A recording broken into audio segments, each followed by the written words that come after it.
Hey guys, welcome to the fitness portion of this channel. So the truth about steroids when it comes to keeping your gains when you stop taking them. Well, this is a touchy subject because there's a lot of misguided information when it comes to this subject. But before I get started, for those who are new to this channel, this is a comedy fitness channel. So if you like to laugh, you want to get in better shape, and learn how to defend yourself, check out some of my other content, and if you like what you see, then maybe you should. Subscribe to our channel and don't forget to turn on the bell notification to be notified when future content is available. Also, check out our Instagram page at Natural Bodybuilding Moron. That's Natural Bodybuilding, one word, and Moron. Welcome back. So before I get into this, I just want to make it clear that I'm not promoting steroids in any way by doing this video today. For there are too many health risks involved when using them.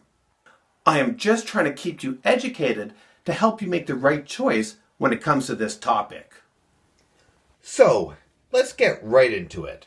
Now, I'm going to use 4 different graphs to help explain what gains you can expect to keep, as well as what gains you can expect not to keep when you stop taking steroids. So, in this first graph that I'm showing, I use 3 fictional people as examples of what you can expect when it comes to building muscle and strength without steroids. Now, the bottom of the graph represents time, and these lines here represent each person's natural genetic potential, where everyone is different, just like I say in a lot of my videos. Now, this yellow line right here represents their base genetic line without training. Also, each step represents the 3 fictional people I was talking about. Let's call them Chris, Sam, and Rob. And also these blue lines, the 3 blue lines, show their training progress without steroids. And also, notice the different starting points. Again, that's because everyone is different. Let's take Chris, for example, using a separate graph for him. Let's say it takes Chris 7 or 8 years to reach his natural genetic potential, or close to his natural genetic potential, by training hard with proper rest and nutrition. But let's say around here he decides to do a cycle of steroids, and note the red line. Now all of a sudden he blasts past his natural genetic potential line. Then he gets used to the steroids, levels out. Then when he comes off the steroid, he goes right back down to his natural genetic potential line. Right here. Now, with this small area here, right in between these 2 lines, he should be able to maintain, provided he does everything right. But this large increase here, he would not be able to keep, because he will not be producing the testosterone needed to sustain his strength or muscle gains he developed from training while he was taking steroids. Now, it is up for debate whether you get to keep a very slight percentage of this part of your gains, provided you do everything right when it comes to your training, rest, and nutrition. And I'm talking about this area right here in between these 2 lines.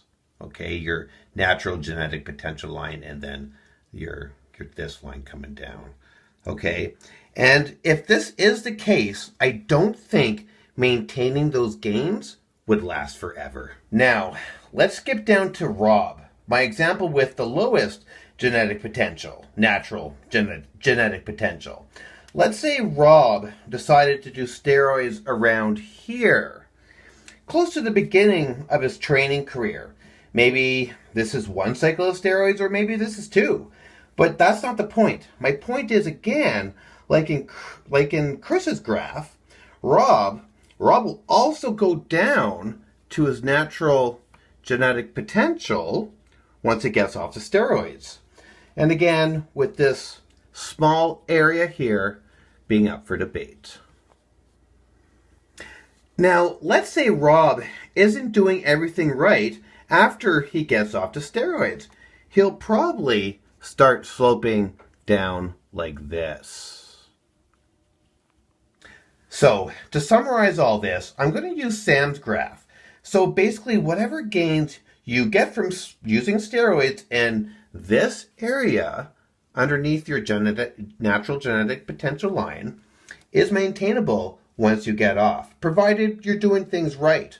But the gains above your natural genetic potential line in here, I'm sorry, will be lost. Again, with this little area here being up for debate. With all this said, some people might use steroids as a shortcut to reach their natural genetic potential quickly, which I do not promote in any way. And other people, for example, might decide to start using steroids because they want to get involved with untested bodybuilding, powerlifting, strongman competitions, and the list goes on. So, in other words, for possible career purposes, which also I do not promote either. But what I do promote is healthy living and seeing how far you can take yourself naturally. The human potential can be great without drugs. Why don't you try and find out what yours is? This video is now coming to an end. If you have any questions or comments, just leave them down below and I will get back to you shortly. Thank you for watching and have a great day.